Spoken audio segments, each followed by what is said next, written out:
Hi, this is Matt Sleppen, and welcome to Leading Voices in Real Estate. Today's episode, concluding our annual August series on real estate and climate change, yes, there is climate change, is a conversation with Dave Riess, the CEO and founder of Wunder Power, a company that brings solar power and battery storage to commercial real estate properties. For those of you immediately Googling, it's Wunder, W-U-N-D-R with a U. Dave and I first spoke about 6 months ago, and as our podcast date was approaching, and I, of course, was reading the news about the current administration's change of direction on renewables, I checked in with Dave to make sure that he still had a business and that we still have something meaningful to talk about.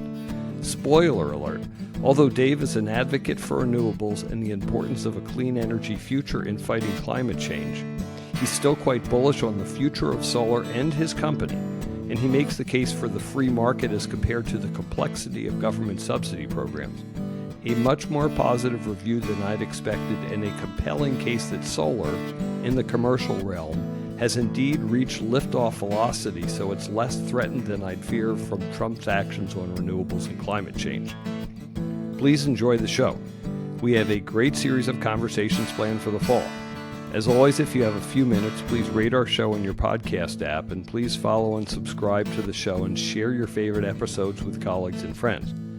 I encourage you to visit the archive on your podcast app or on the ZRG website, and you can go back, I think now 4 years, to each August episodes focused on real estate, climate, and sustainability. If you have comments on the show or you'd like to talk about how ZRG can help your business on the talent side, including search, consulting, or advisory in the real estate space, please contact me at msleppen@zrgpartners.com. I hope that you enjoy this conversation with Dave Riess from Wunder Power. Thank you for being on Leading Voices. This is our August. Every August we have done both episodes on climate change in real estate, and we're going to talk about that broadly today, but what a moment to discuss this topic. We just had 2 episodes about disasters, one about the LA fires, and then another with Pete Gaynor, who used to be the FEMA administrator. Wonderful conversation. I learned so much about both what our system is and then what we do in the real estate business. But climate's been a headline in the newspaper now with Trump too. This is not a political conversation, but I want to know what that means for your business. Are we not going to do solar again? Is it over? Climate change over? How's your business doing? What is your business? And what's it mean for the real estate space? So lots to talk about, and welcome to the show. Yeah, thanks for having me. I've been looking forward to talking to you about this. Cool. And maybe start with introduction of yourself, quick overview of your company. We're going to drill down into stuff, but what's the kind of elevator speech and headlines? Yeah, absolutely. So my background is in engineering. I'm an electrical engineer by training. Spent a large part of my early career in software. And ultimately, we started Wunder sort of as I shifted my focus in my career away from general software technology to try to target problems that have significant impact on society. And the problem that I was targeting very specifically was our energy future. We're in the midst of a massive energy transition in the United States, and there's a lot of work to be done in that space. And there's a lot of ways in which sort of that software technology mindset can really accelerate the proliferation of new energy technologies that are accretive for society and accretive for the stakeholders involved in those transactions. And so I can give you kind of the founding story if it's helpful in terms of where Wunder came from and why we started this business. But fundamentally, if you look at what's happening within the energy transition that's happening in the United States, solar is pretty objectively the most exciting thing happening. And the move specifically to decentralized generation. Historically, most of our electricity has been produced in these large centralized facilities, and that for the first time is no longer true as decentralized generation proliferates. And then if you look at what's happening within solar, over the last number of decades, we've seen pretty robust growth within the commercial or the residential landscape. Mm-hmm. We've seen pretty robust growth within the utility scale landscape, and then we've seen very limited growth within the commercial landscape. And so that's really why our company exists. Wunder exists really to unlock the untapped potential that exists within the commercial segment of the solar market. And when you say commercial, what does that refer to? So strictly speaking, our industry and DOE and the various Department of Energy and the various sort of bodies that research our market generally characterize commercial as not residential and not utility scale. So it's a pretty broad cut of the market. It's everything that's not a gigantic, $200 million investment in energy equipment that's out in the middle of the desert, and it's not stuff that's on your home. Everything else is fair game. For us, we focus a lot on logistics, warehousing, multi-tenant retail, and we do a bunch of senior living, medical office, Class A office. The list goes on. Self-storage is a big vertical for us. And so we are very diverse within the commercial setting. But, what we think about, what we tend to focus on is really the built environment. So it is commercial real estate in a similar sense to how it's used in the real estate market. Okay. And when you describe those sectors, multifamily, you said seniors housing, but multifamily broadly writ fits in that, not rooftops of houses. Yeah, multifamily is one of these fringe places. We do a little bit of work in multifamily. It's not, it's a little trickier to operate in that segment just by virtue of kind of the architecture of those properties. They tend to not have the large flat addressable rooftops that a warehouse has. And so they tend to be a little bit more expensive to build. The environment in which you're selling power is a little bit more nuanced. And so multifamily is not a primary focus, but it is, it does fall into that, the category of what we consider to be commercial. When we think of office, we're generally thinking about low to mid-rise. Generally a high-rise, something north of, 6, 7, 8 floors.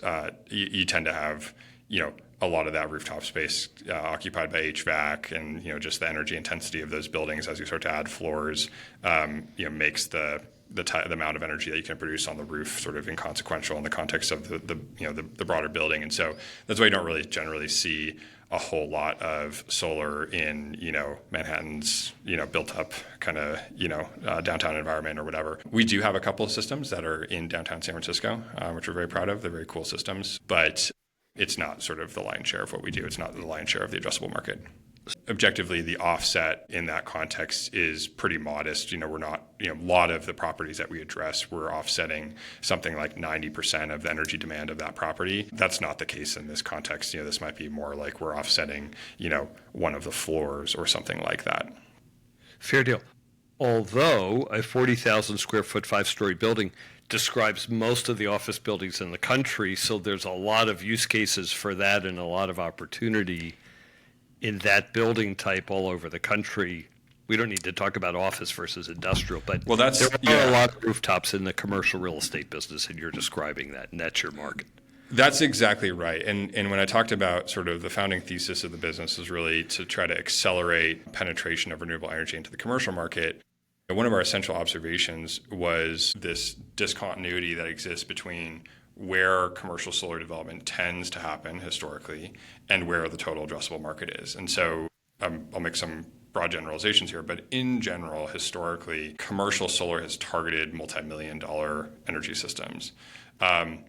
Multi-million-dollar energy systems, broad strokes, just to give you kind of like a rough idea, a system that costs about $2 million to build requires roughly 100,000 square foot of addressable, buildable roof space.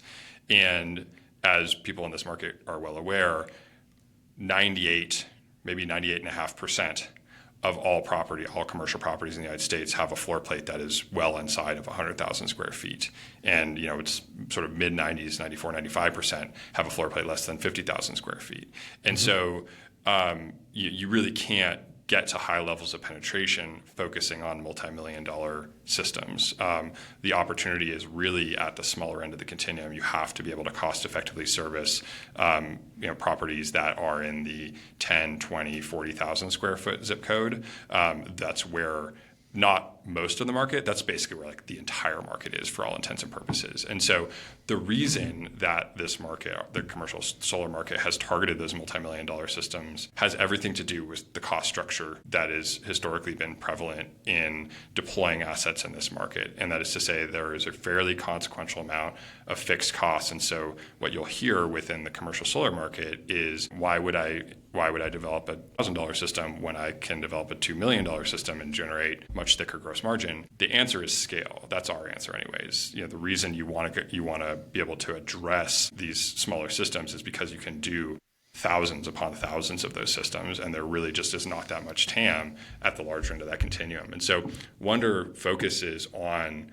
everything across the board. We have systems that are way at the small end of that continuum. We measure system sizes in kilowatts, so we've got systems, well below 50 kilowatts that we've built, all the way up to systems that are tens of megawatts. So very, very large systems on million square foot logistics facilities.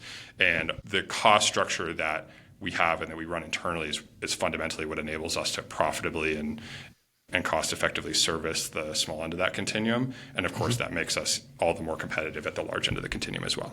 Got it. So let me ask different questions around this. One of the things you said at the beginning of the conversation is you said bring a software technology mindset, and then we ran right by that. And I don't know what you meant about that and how that's relevant to this conversation. I'll mash up two questions. And then the second thing is you do solar, not other forms of energy. And I'm assuming you're not a solar panel manufacturer. So put together those two questions and help us understand the place you're coming from with the business model. Yeah. So, maybe I'll start kind of, roughly with the latter and expound on, the role that we play in this landscape. And you can cut me off if I'm too long-winded because, the company's 11 years old, so we've evolved a fair bit. But, when we started the business, the thesis was, what I just described. The bulk of the opportunities exist at essentially the, what our market currently views as the small end of the continuum, what I view as the bulk of the addressable market. Yeah.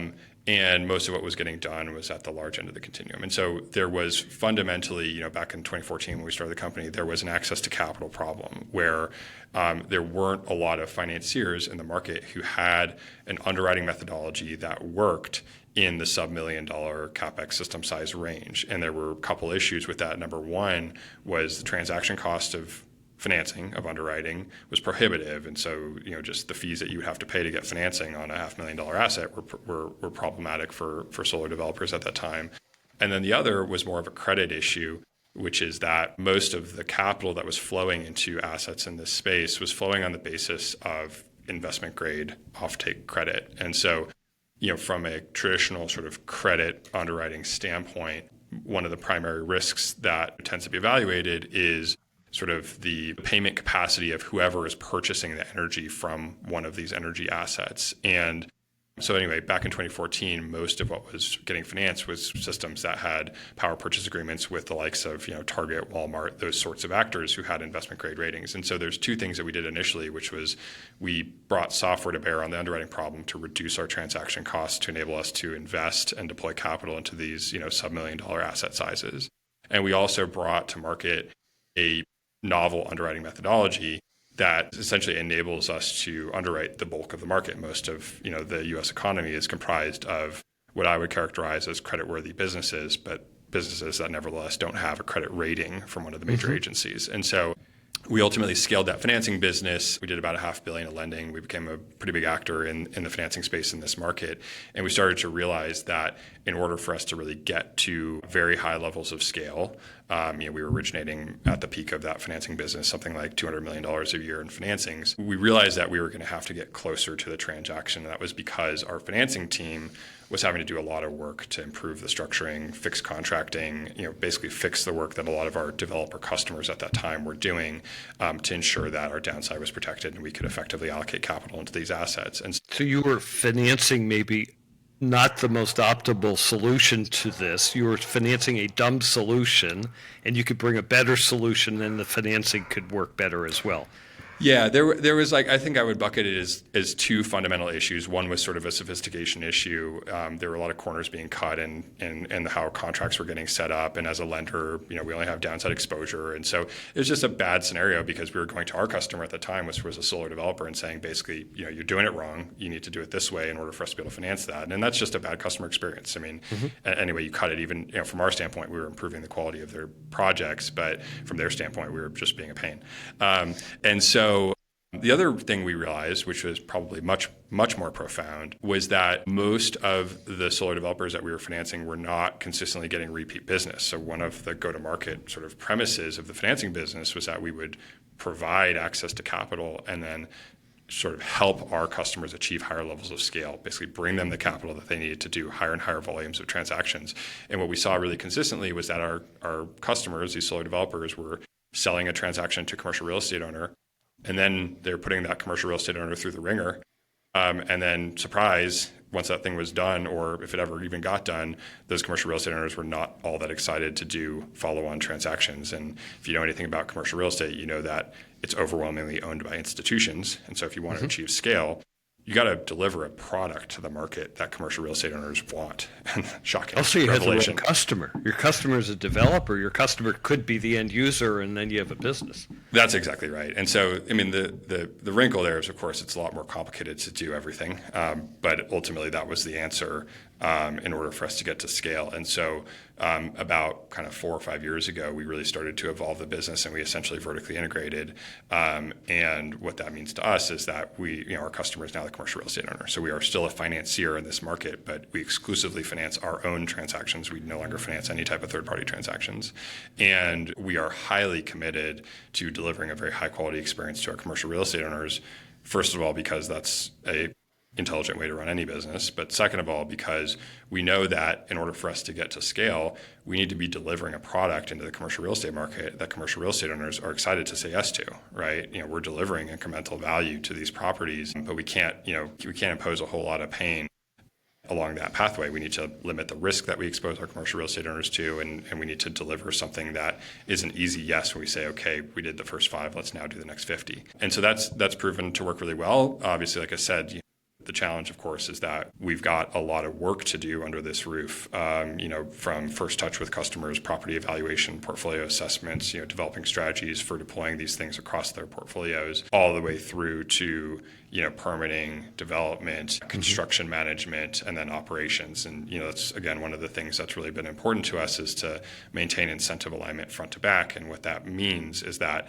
we don't sell our projects, right? We stay in our projects because we know that our customers, our commercial real estate owners, have long-term exposure to the performance of the asset, and therefore we need to maintain that exposure as well, so that we're sitting alongside them for the long haul.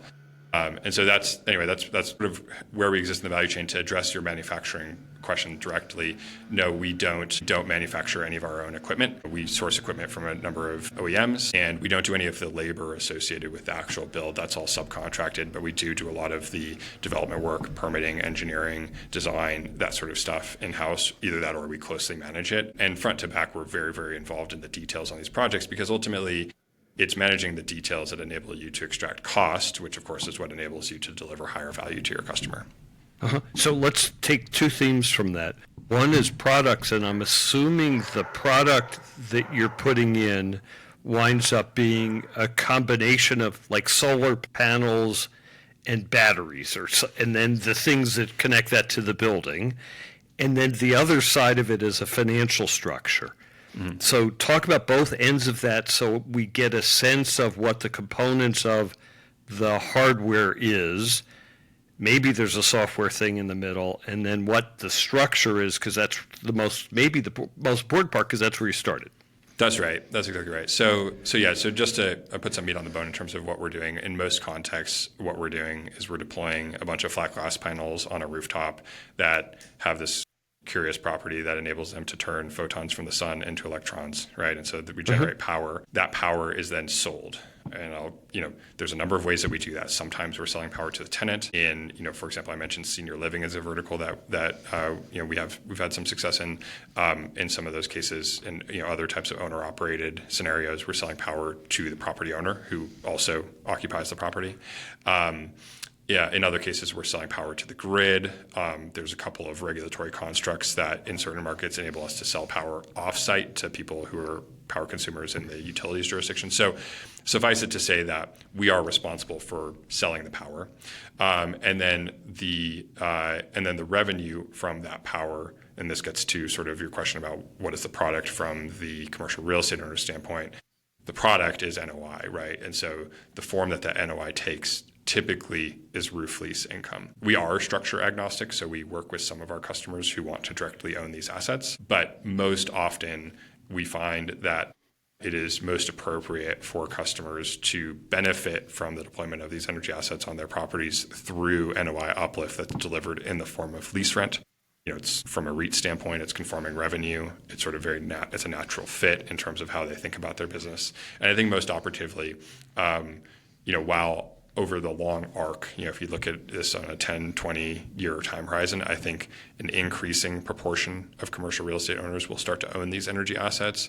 Right now, it's the case that most institutional commercial real estate owners form capital that's predicated on investing that capital in commercial real estate. And so it's not altogether obvious that deploying that capital into something different, like an energy asset, is an appropriate use of proceeds. And so there's a few ways to slice that, but in general, that's why we tend to end up in most contexts with a roof lease rather than a direct sale of the asset to our commercial real estate owner. And let me think about this. So put some numbers around this. I have a roof, A, and B, I have an energy spend for my property.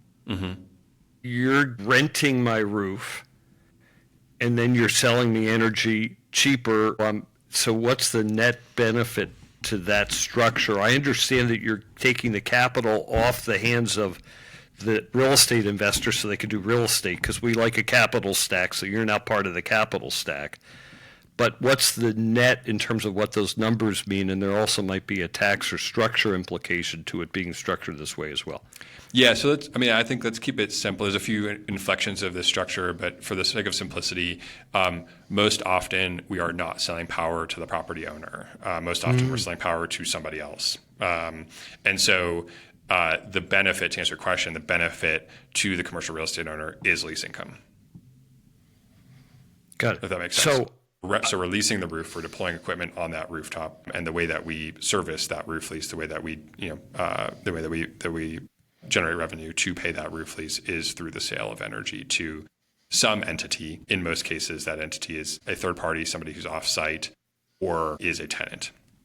So if I think of ESG, I think of a property, and in the property I'm trying to be carbon neutral, if that's the right way to look at it. I'm still buying my energy from the grid, although I'm getting income from having solar on my roof. How do I tie that together for my bragging rights about all of my properties being revenue neutral, which is not the right word, carbon neutral? Yeah. Most of the commercial universe, there's obviously exceptions, but most of the commercial universe is triple net, right? And so the energy demand obligation falls to the tenant, right? And so in a lot of ways, that's a question for the tenant. And so from the landlord standpoint, there's a few ways to answer that question in terms of how do you reconcile call it the carbon accounting, which I think is a little bit kind of, one of these like fluffy things in my personal view. But in general, from the property owner's standpoint, I think the ultimate question is what is kind of the net, if you want to talk about carbon intensity, it's what's the net carbon impact of that building on the grid, sort of regardless of where the sources and uses of power go. If you take a greenfield piece of land and you build a structure on that land, and that structure consumes 10 units of energy, and then you build an energy system on that structure that then produces 10 units of clean energy, I think you can say that your net impact on society is neutral, regardless of who exactly is paying for what and where these energy flows are going.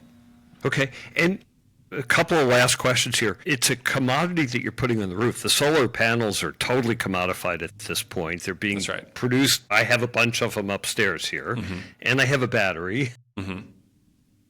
But you don't need the battery if you're selling it into the grid. So that might be one of the benefits of a cost structure. Sort of. Batteries are an emerging theme, certainly within commercial, which is to say that there are a relatively limited number of markets in which deploying batteries today is cost effective. I anticipate that will change over the next kind of 5-ish years. I think we're going to start to see an increasing number of commercial properties with energy storage equipment on premise. In terms of the role that batteries play, what they really do is essentially they enable you to, among other things, shift kind of where your peaks exist in terms of your energy demand. And then they also enable you to sort of time shift essentially when the power that you generate on site is consumed. So it's a bit of a wonky kind of like nuanced topic, but simplistically, we tend to think about electricity in terms of, just call it units of energy consumption, kilowatt hours. But that's really not sort of a super faithful kind of approximation for how, electricity costs accrue. So to be sort of blunt about it, the rate that you pay for electricity is proportional to kind of how spiky that load is. And so if you have a significant load that jumps materially throughout the day and has a bunch of sort of high points throughout the day and a bunch of low points throughout the day, in principle, that's a more expensive customer for the utility to service than a customer who consistently demands, 100 units of energy 24 hours a day.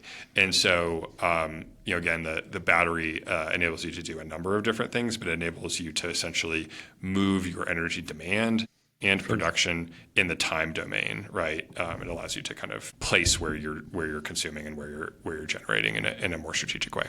Okay, interesting. Okay, let's quickly talk about a couple different things about your company so that we understand what the business is. And then they have some really big picture questions about what's going on in the world and in this marketplace. But a little bit more about your company. First of all, how many people do you have? How many installations do you have? And how are you structured? Yeah. So we are based in Boulder, Colorado. We have a core team of about 40 people. We operate on a national basis. We have, by end of this year, we'll be under construction on about 100 assets in parallel. So, that's something that's grown materially over the last few years. That's under construction. Do you have a base of what's already been put together? Yeah, we have a large base of pre-existing operating assets across both the development book as well as, of course, we've been a financier in this space for 11 years. And so, there's a huge operating portfolio that sits behind the loan book as well. And so a lot of performance data in terms of, our information that we use to sort of validate the way that we're assessing risk in this market, and the way that we're sort of setting standards for how these assets should be developed, and a very rapidly growing book of under construction assets as well. Could you articulate what the existing portfolio is? It's 100 assets being developed at a given time, maybe, and you might have 1,000 of these installations. I don't know how many or what dollar value or what kilowatt you would describe it in, but just some sense of size scale that way. It's not. We haven't hit quite 1,000, but across the operating book that we oversee, it's many hundreds of assets across many different jurisdictions within the country. Okay, and I'm guessing that because you own them, they sit there.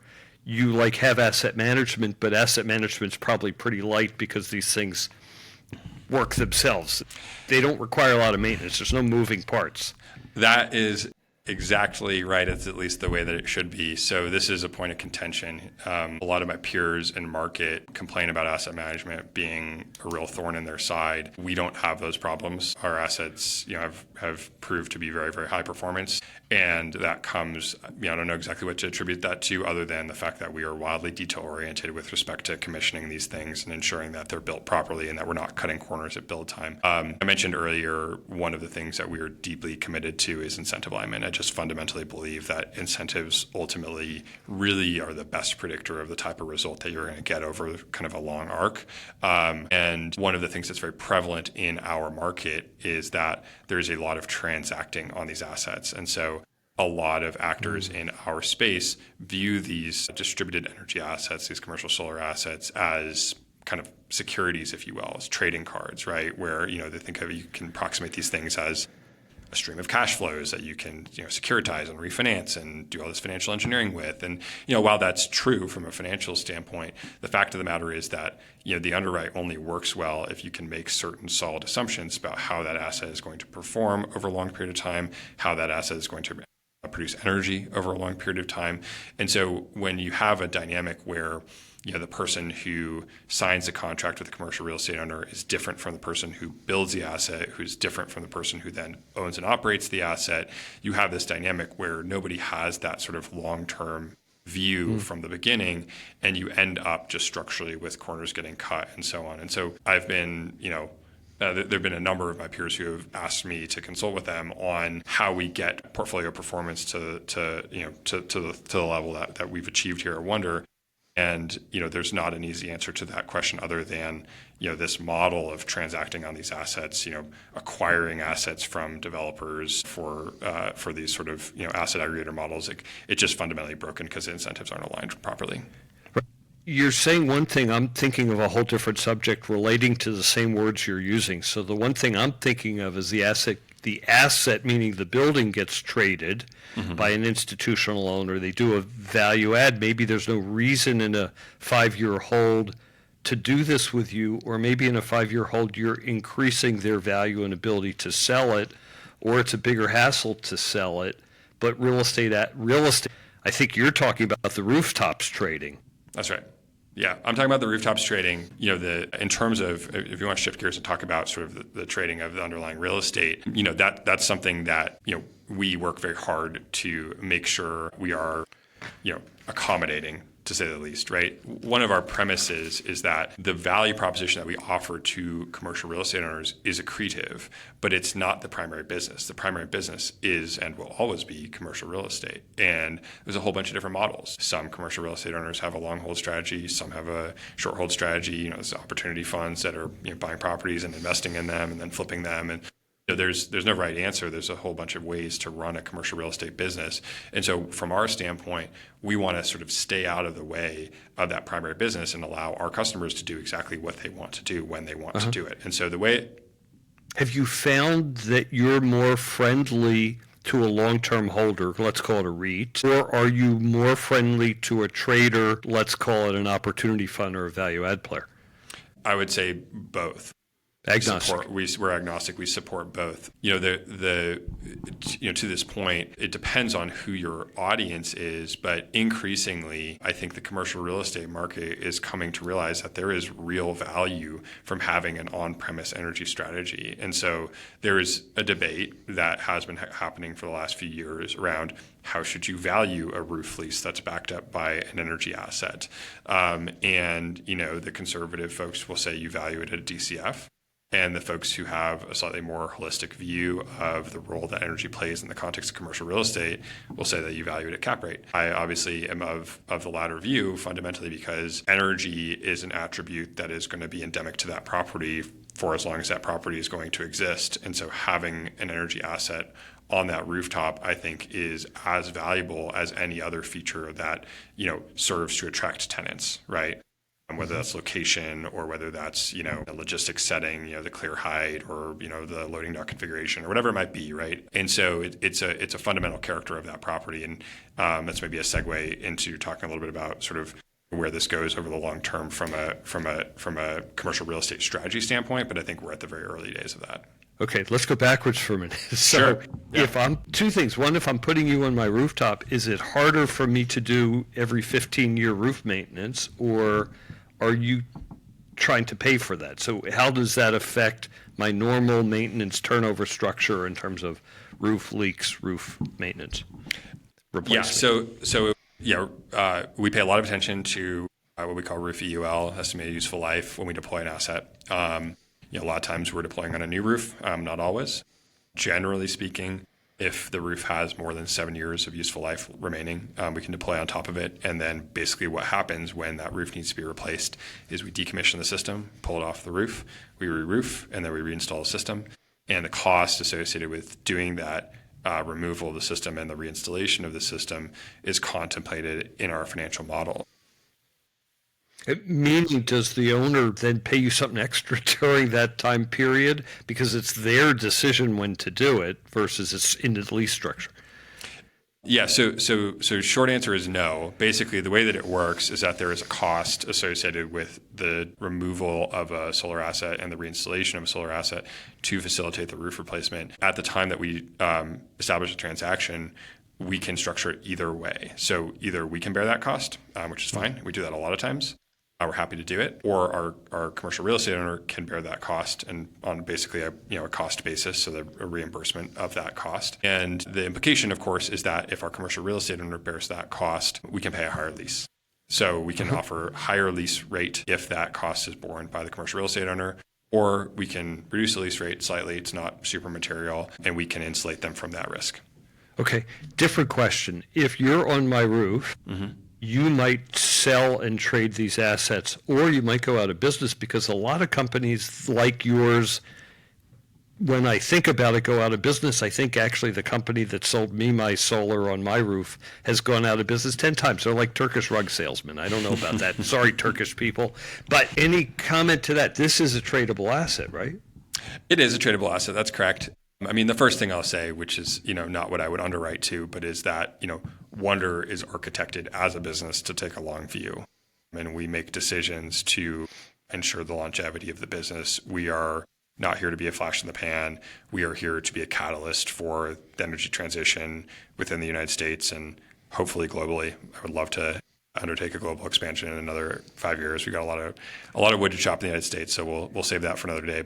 So that's the first thing I would say. Beyond that, though, obviously when you underwrite these, you have to contemplate that risk.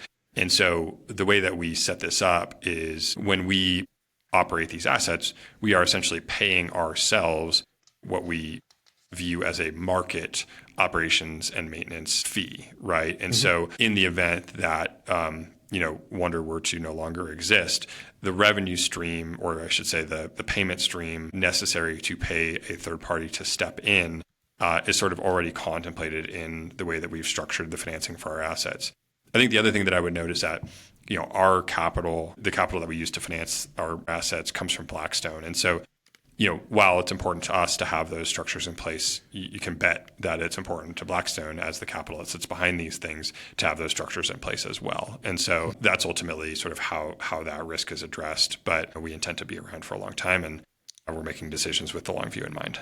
Cool. And talk about your ownership structure, and then if you're a non-bank lender, that is then, in your case, being handled largely by Blackstone. So talk about those two components, and then I want to go real big picture and get out of your company into what the market is right now. Yeah. So Wunder is a privately held business. We are financed in sort of a venture style way. We have some equity investors that have basically provided us with the capital that we need to build the team and the technology necessary to operate cost effectively in the segment of the market that we focus on, which is the entirety of commercial. In terms of the asset capital, that's a different story. So the asset capital is basically kind of a forward flow arrangement where we have what is effectively the full stack of capital being provided through this Blackstone credit facility. And so when we go out and engage with a commercial real estate owner, we are on balance sheet doing a lot of the at-risk evaluation of that asset until the point at which we essentially have de-risked that asset. And I'm referring to asset here. This is the solar asset. Sufficiently to essentially schedule the commencement of construction. And at that point in time, the solar asset gets transferred into a joint venture where we are the managing partner, and our limited partner is essentially this Blackstone stakeholder that provides equity capital for that asset. Okay. I want to talk about the economic versus the social decision being made by the owner in this. It all sounds economic to me, but I want to punt that question till after we talk about how maybe the market has changed. Sounds good. So we're going to totally change subjects, and I want to put a couple of thoughts out there, and we could approach them from any perspective.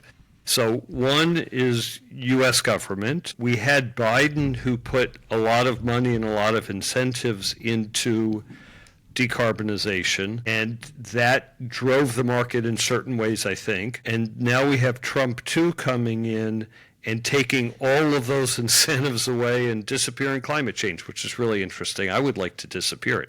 That'd be a pretty cool thing. So I wonder what all that means. Is your market, does this go away? Is it not there anymore? Does it still exist? What's the future? So that's question number one.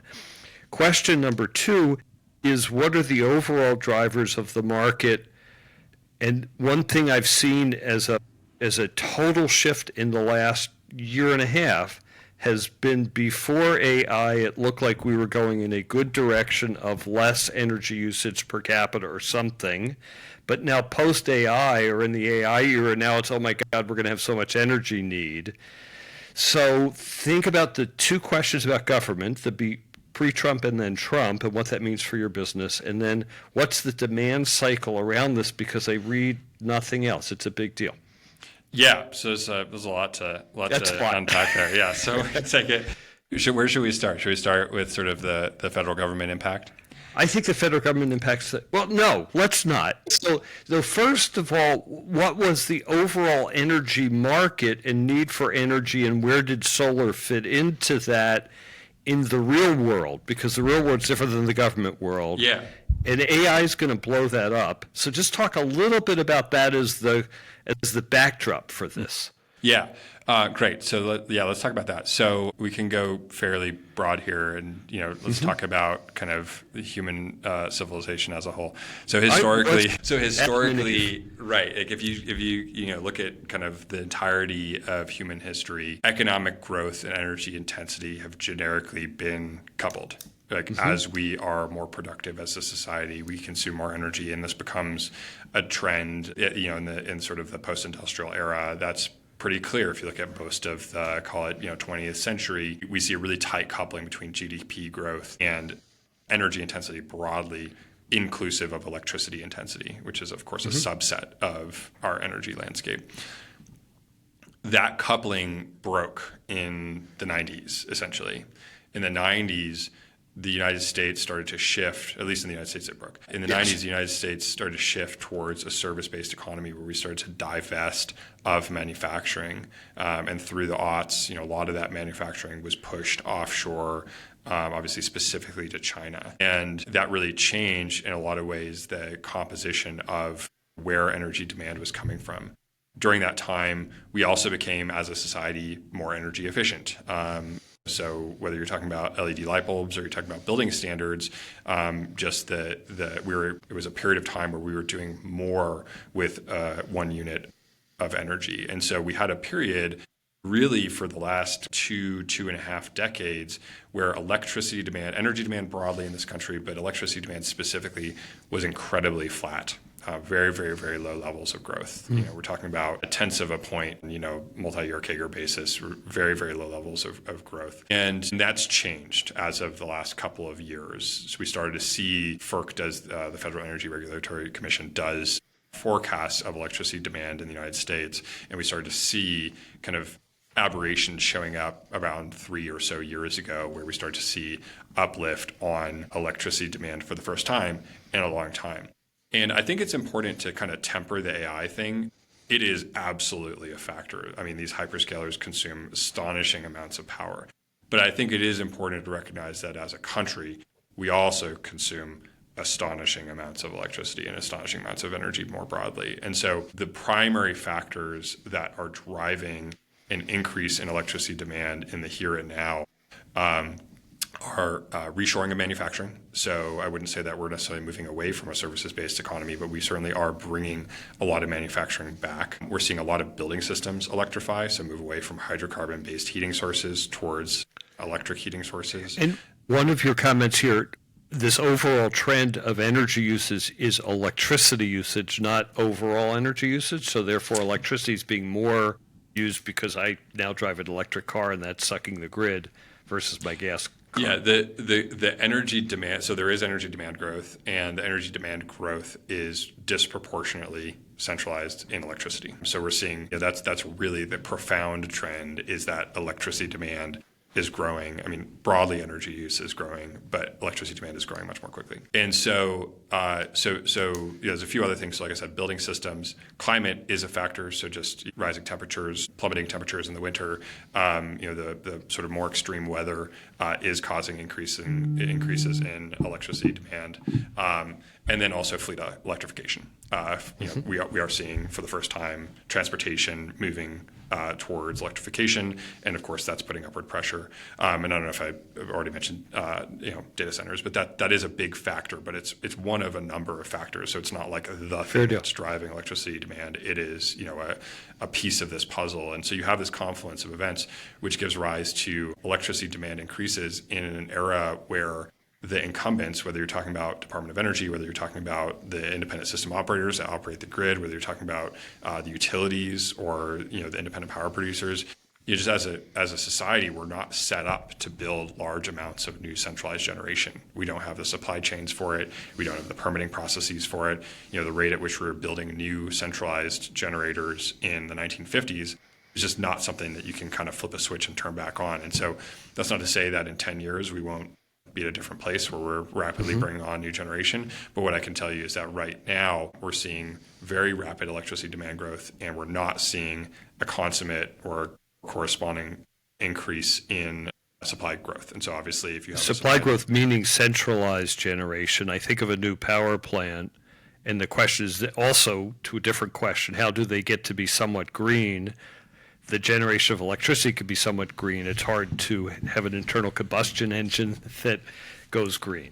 That's right. And so anyway, not to belabor the point, we end up in a place where we've got a supply and demand imbalance. Yeah. And if you took Econ 101, you know that we're going to see price go up, and on top of that, electricity, is not something that has a shelf life. And so we're also, there's technical implications to this as well from, sort of a physical limitation of the grid infrastructure. And I think we're going to see increasing levels of grid volatility in addition to higher electricity prices. And so that's kind of the backdrop that all of this is happening on. And this is sort of, in a lot of ways, what sits behind at least the contemporary sort of themes that are emerging within the energy transition is this really rapidly escalating electricity demand growth. And I think it's sort of just starting to hit people's wallets, but there's going to be, I consistently am seeing a higher frequency of articles about very meaningful double-digit percentage rate increases in jurisdictions that are causing a lot of political problems for a lot of people. And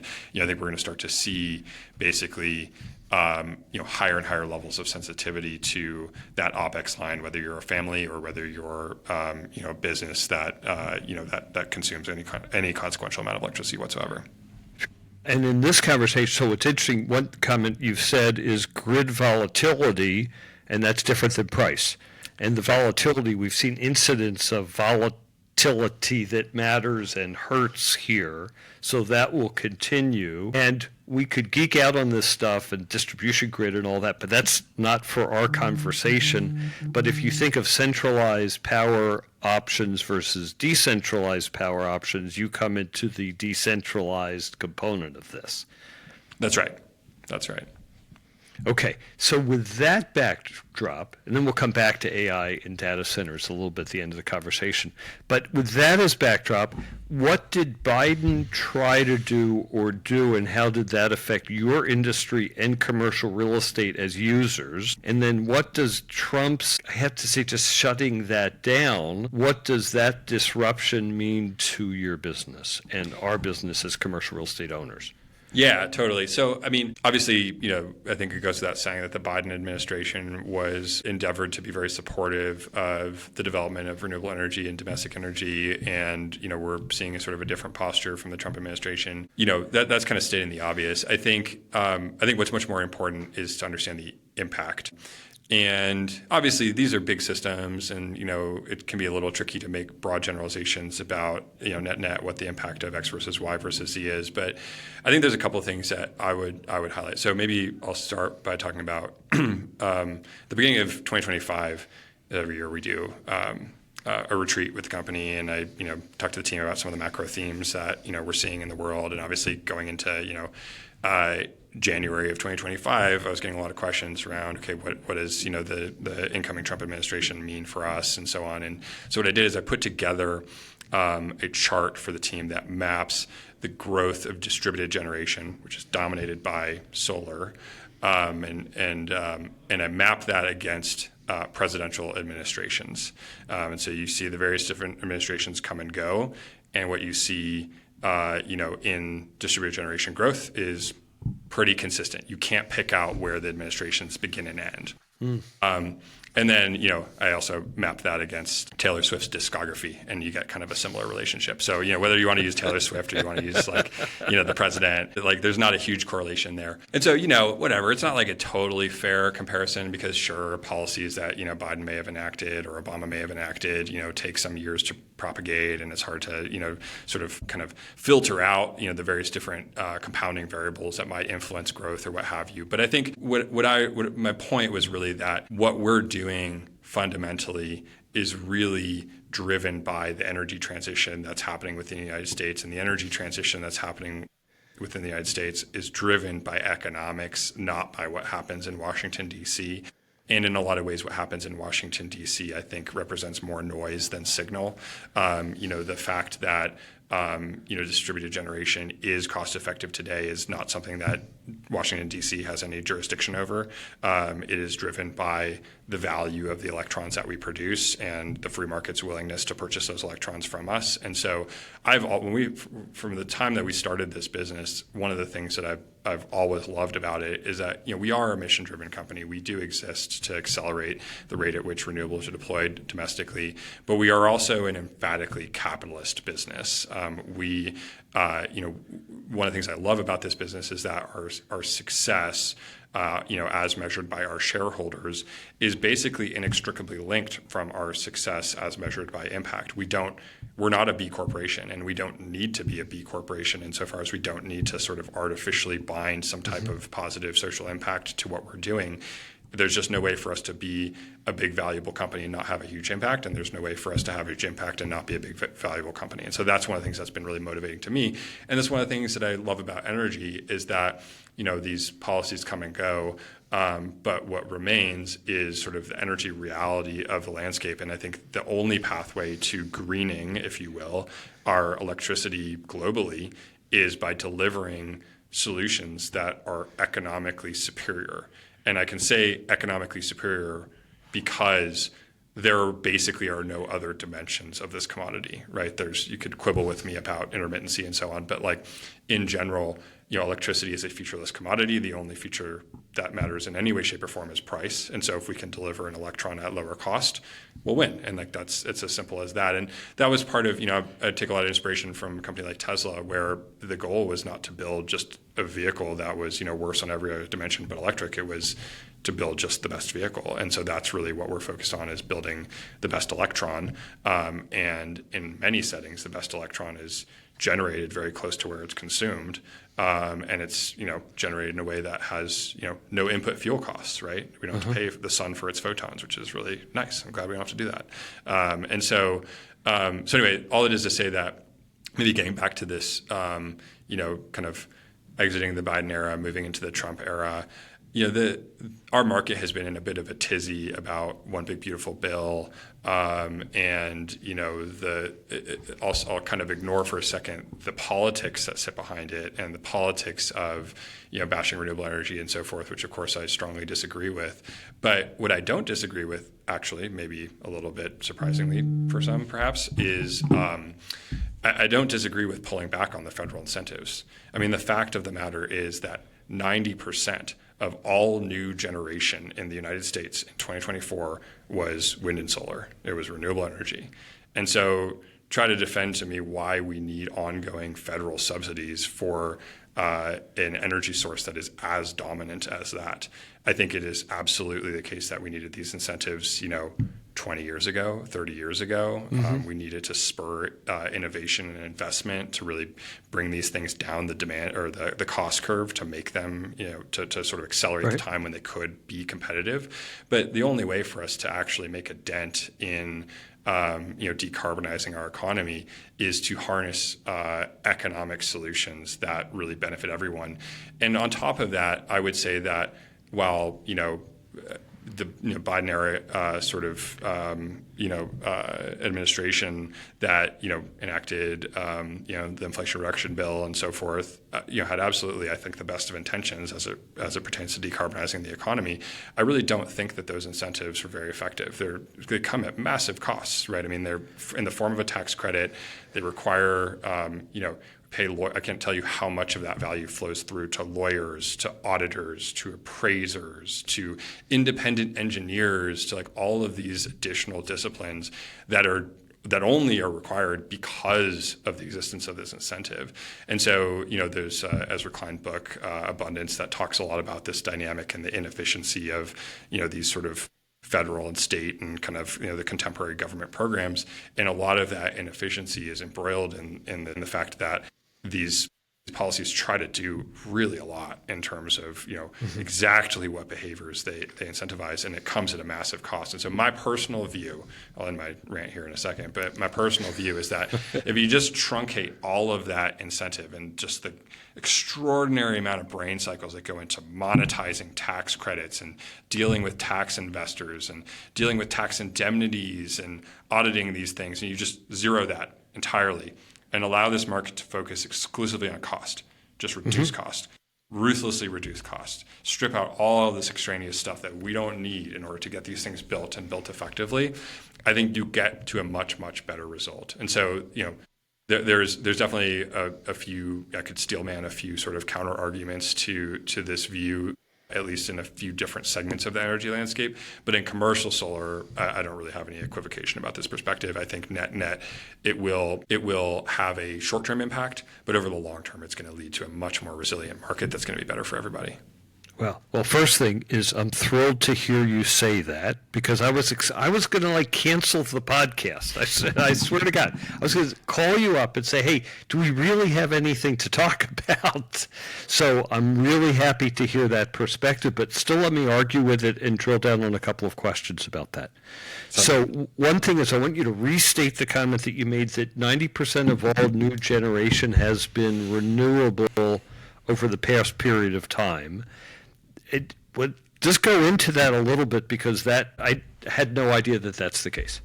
Yeah, so this is a metric that renewables have been performing very well on for quite some time now. I don't have the exact stats, over kind of the last 5-year period, but just in general, as a country, it's been a difficult time from a regulatory standpoint, from a permitting standpoint, and then also just from a capital standpoint to marshal capital to build new hydrocarbon-based generation.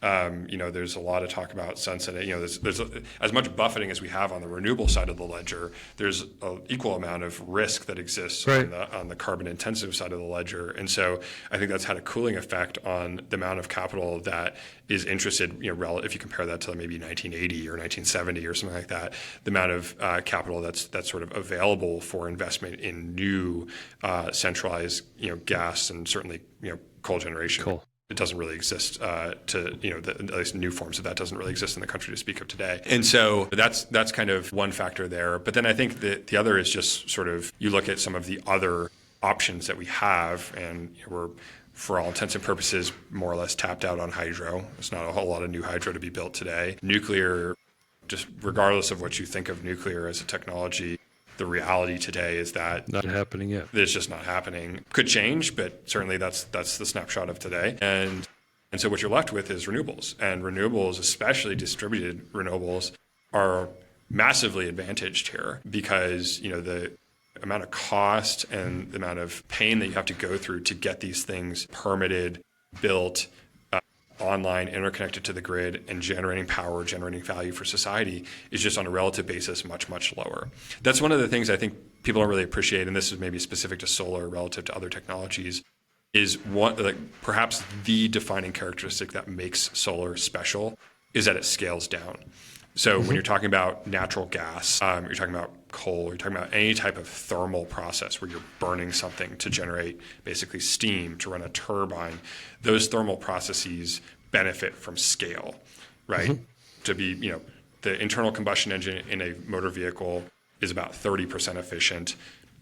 A centralized natural gas generator can be something in the zone of 80+% efficient. And that comes from the scale of that generator. And so all that is to say that these things are very, very large. They're very, very expensive. They're very slow to build. They're very slow to interconnect. And so they don't really scale down effectively versus solar. For all intents and purposes, the same rectangular glass panel that you would use on a solar farm in the desert, one of these gigantic many acre type installations, is exactly what we'll put on the rooftop of a warehouse or a self-storage facility. And so by virtue, we get to ride the coattails of those utility scale developers in terms of the cost curve, right? The more panels that are produced globally, the lower our costs are from an equipment standpoint, and that enables us to address new interesting markets as the capex associated with deploying these assets comes down. Right. So what you're saying is that this is a sector that doesn't really need subsidies anymore because it is well established, it's proven, and economies of scale have been reached in manufacturing, even though the manufacturing of your product is mostly abroad. That is basically correct. What I would say is that I think if we're going to be subsidizing this market, we should be subsidizing something like manufacturing. So that was my one sort of gripe with One Big Beautiful Bill. Well, I had two gripes, but both relatively controversial. One gripe was the abruptness, which is to say that I would have liked it to be more abrupt, which that's my hot take. I think that there's a lot of damage that's done with these sort of I'm a rip the Band-Aid off kind of guy where it's like, let's get on with it. Let's understand the new regime. Let's deal with the pain. Let's deal with the implications of these things. And let's move forward in a way that enables us to build for scale. And so I don't know that I know literally anybody who would agree with me on that point, but I feel pretty strongly that the implementation of some of these changes should have been more abrupt than it was. Whatever. My other gripe was that pulling back the subsidies from the deployment of these energy assets, I am generally supportive of. I'm supportive of that over a long term. I think it's long term the right thing for this market. The thing that I think we could use from an incentive standpoint is some additional incentive for manufacturing. I would like to see a lot more of our supply chain exist, at least in North America, if not stateside. We do have pretty robust insulation from China. A lot of at least the sort of later stage manufacturing of this equipment is happening in Southeast Asia, India, those sorts of places. Which is good, but I think it is objectively, I think, an important part of our country's energy security to have control over this supply chain, and I think we should absolutely be a powerhouse when it comes to manufacturing in this country. So that's a disappointment, but maybe that's my next company. I don't know. Well, let me to your next business. Okay, different subject. How do we deal with the data center requirement and spike of energy here? So how do we do that? And solar, I don't think, gets to solve much of that because you're not as energy intensive a solution as their use requirements are. Yeah, so on a point solution basis, i.e., on the basis of sort of addressing a specific data center in a specific location, that's basically generically true. But the broader entire conversation that we had around kind of this mismatch between energy supply and demand, obviously that's unchanged, right? And so the role that data centers have in this whole thing is really, it's a constituent component of the upward pressure that we're seeing on electricity demand broadly. And the way that you stating the obvious, the way that you solve electricity scarcity is you generate more electricity. And so that's where solar plays into this, is that as a society broadly, we need to be generating more electricity. Solar is doing that. If you were to point to, Meta's data center over here in this specific location, I would agree with you that deploying a solar asset on that rooftop is going to have an inconsequential impact on that data center specifically. But if you look at this sort of ecosystem as a whole, deploying solar on top of, I talk about, a lot of people ask me okay, what does success look like for Wunder? And what I tell them is I want to fly into LAX and look out the window and see a lot more solar. And you can sub LAX for whatever other major metro airport you want. But those flight approaches tend to go over a lot of industrial and commercial properties. And you see in most jurisdictions a penetration rate of solar that is approximately anyways a reflection of sort of the TAM, right? You see very low levels of penetration. And I like LA specifically because I can tell you without really thinking very hard about it that from an economic standpoint, an energy asset makes sense on almost every single one of those rooftops, yet they don't exist. Why don't they exist? And it has to do with a lot of reasons that we started by talking about in terms of building this into a product that commercial real estate is eager to say yes to. So I digress a little bit, but the point is that if we're addressing all of those opportunities to generate more power, what we're going to do is ultimately sort of start to chip away at that supply-demand imbalance and bring ourselves back to kind of a more sustainable environment. But net, I do think it's important to recognize that electricity demand is going up, not exclusively driven by data centers, but maybe I don't know the exact percentage, but I think it's inside of 40% of new load is data centers. Now, Does that go up higher? I don't really know. It's a little tough to say. But we do know for the here and now that there's a lot of increased demand. Final point I'll make on this is that we do have a couple of customers that we are deploying, where we're deploying solar on top of data centers. It is the case that in that context, we're taking a pretty small bite out of their energy demand. So we're deploying a very large system on a data center in Houston. And I think our offset is something like 7%. And so, you might say, well, why bother? But the reality is that, when you're spending literally millions of dollars a month on energy, that 7% is consequential and that ROI is pretty attractive. And so at the end of the day, this kind of backs up, our whole premise, which is that the bedrock of what we do and why we're doing it is ultimately driven by generating economic value for our commercial real estate owners. It's funny. I want to think of solutions as one-to-one and all-encompassing. I want to see one solution out there. So I want to see solar answering every situation 100% all the time. Mm-hmm. And the answer is there may not be a one-to-one relationship between a data center and you're deploying a whole lot of solar. But if you're deploying a whole lot of solar, move solar from 10% of the grid to 15% of the grid, that gives more of the grid available for that data center. So it's just a number because they're all fungible. That's right. I don't think that way, right? We want the solution to be, give me your answer, not, hey, it's part of the solution. Right, exactly. So what does this mean now that we've gone through the Biden and the Trump dynamics, and now you're selling your solution to a commercial real estate owner? Is that owner opening the door to the discussion for you purely from an economic standpoint, or are there also, bad word, ESG components or mission components to why they think about it? Or does that no longer matter because it's pure economics and the economics make obvious sense? Yeah, the short answer is that it's economic. There's obviously more nuance to it than that. Maybe to kind of expound on that, we have some customers, I would say a pretty small number of customers in our book that do very explicitly have sustainability really driving the boat. And they'll oftentimes look at transactions that are kind of like, think of them as like around break even, where the economic value proposition is pretty modest, but they are motivated by ancillary factors, European capital putting pressure on them to deliver on higher levels of sustainability, that sort of thing. But in general, more than in general, the overwhelming majority of the opportunities that we pursue, our customers are motivated by generating additional NOI for their properties. And to me, that's a feature, not a bug. I think as I noted, being sort of a fan of free markets, I think that ultimately harnessing that, that economic motivation is how we get to scale as a business, and in terms of how we ultimately successfully decarbonize the economy. I don't think we get there out of the goodness of people's hearts. As much as I have a favorable view of humanity, the goodness of people's hearts just isn't going to get us far enough, fast enough.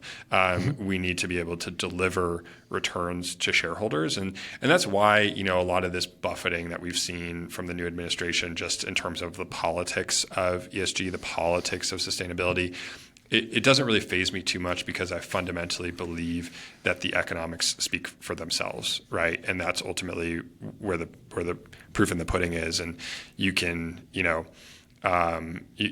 can deny climate all you want, but that's not going to change, the cost of power. That's not going to change the severity of, these weather patterns that, impact the grid in ways that are expensive. And, the reality is the reality, and, whatever dressing you want to put on it, the fact of the matter is electricity costs are going up, and people are going to need to figure out ways to contend with that. And, a lot of context in a commercial real estate setting anyways, deploying a physical hedge against some of that risk is a really sensible thing to do. Fair deal. I have a ton more questions, but we've run out of time. So we'll have another conversation to drill down on some of the things that I'd hoped to get to here, but we've gotten to a lot in the conversation, and your final comment is the one that makes me smile, because this business is not going away. It's continuing. It makes more and more economic sense. And it is undeniably a part of our energy future. And frankly, that's what I wanted to hear. last question on Leading Voices is always advice for a young person getting into the real estate business. And one of the theses I've had for years has been for young people who want to protect their planet and also get into real estate, there's a place in the real estate world for people who are dealing with energy and real estate. And I've been expecting for this to be a massively growing component of the real estate business, which it feels like it has not yet. And now it feels like that part might pause, irrespective of what we've just talked about. So, all of that said, for someone getting into real estate or getting into energy, kind of talk about advice for young people in those places. Do it, I guess, is my advice. I mean, I think the real estate market's a really fun market. As far as energy goes, I mean, I think we're at an incredibly exciting time. I mean, I've been working on this business for a decade. I've been following the energy space for 2 decades. And so I'll take a big step back. Before we started the business, I was briefly at Lawrence Berkeley National Lab. And one of the reasons that I went there, I kind of forced them to hire me. I've talked about this on other podcasts before, but I was a software engineer basically. And so, why do I have any business working at a DOE energy lab? And so I convinced them that I could do some valuable things for them, and I threatened to work for free. And they gave me some role as a researcher. And anyway, the reason I wanted to go there was to sort of interact with the people and to try to get some inside view into why is energy the way that it is? Because as an outsider, up until that point in time, that was sort of like circa 2013 or something like that. You follow the energy space, and you really, at least for me anyways, I came away from that with this sense that, energy moves slowly. It's a big market. There's a lot of stakeholders, a lot of regulatory interactions. There's large capital movements at play. There's these big themes, and it just takes so long for anything to happen within energy. And it just didn't really ring true. It didn't make sense to me. And so I wanted to go in there and sort of understand that perspective, that just really general perspective on how change happens within energy. And what I came across, conclusion that I came to is not earth shaking, but was a lot of what we talked about here today, which is that, it's economic. That's really the motivator, and there is no fun. We at Wunder, we talk a lot about first principles. We talk about, i.e., reasoning about the world from the ground up, from a fundamental understanding of how the world operates, rather than the alternative, which is reasoning by analog, which is to say, well, this is how it's happened in the past, therefore this is how it's going to happen in the future, or something along those lines.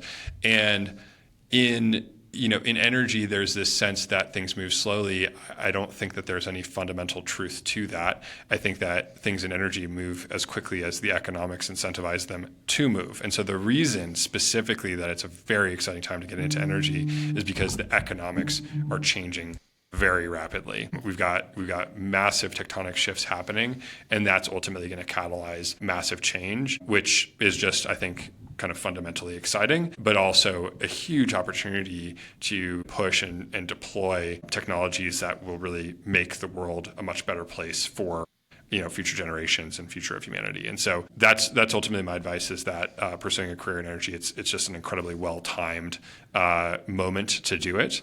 And I think that specifically within commercial real estate, I think we're at the very early innings. What I would say here is the number of commercial real estate firms that sort of have a fundamental energy view are rather limited.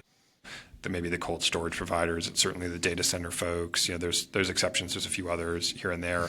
But I think as you fast forward the clock, couple of decades, I think it's going to become much more common. I think it's going to be a much more important part of the calculus of commercial real estate. And those muscles are being developed today, which means that, you can come in with a fresh mind, a beginner's mind, asking the simple questions, and really get a lot of mileage out of that, i.e., it's not as though, you need to have, tens of years of experience in this market to really create a lot of value developing the contemporary viewpoint on how do you underwrite with this factor in mind. Fair deal. World of change in energy, both in the U.S. and definitely globally. And then real estate has a big component of its capital cost and its operating cost in the energy world. So in the real estate world, we have a lot to do. And as we've said on the podcast, for those who do understand something about climate change stuff, as 40% of global emissions has come from the built environment, so there's a real chance to move the needle in that regard. That's right. Cool. Dave, thank you so much for being on the show. This has been a wonderful conversation. I really appreciate it. Thanks, Matt. It was a great chat. Thank you. I hope that you enjoyed today's episode. Please remember, if you're enjoying Leading Voices, to share an episode with a friend or get them to subscribe. If they're podcast wary and not sure how to find and subscribe on their phone, go ahead and take their phone in your hand and subscribe for them. And add another few of your favorite podcasts to their list to get them started. They'll thank you for it. You can also find episodes of the show on our website, which you can find at crgpartners.com/leadingvoices. And if you have comments or discussion about this episode or Leading Voices in general, if you're seeking help in real estate human capital solutions, recruiting or consulting especially, please contact me at msleppen@crgpartners.com. Thanks for being a listener to Leading.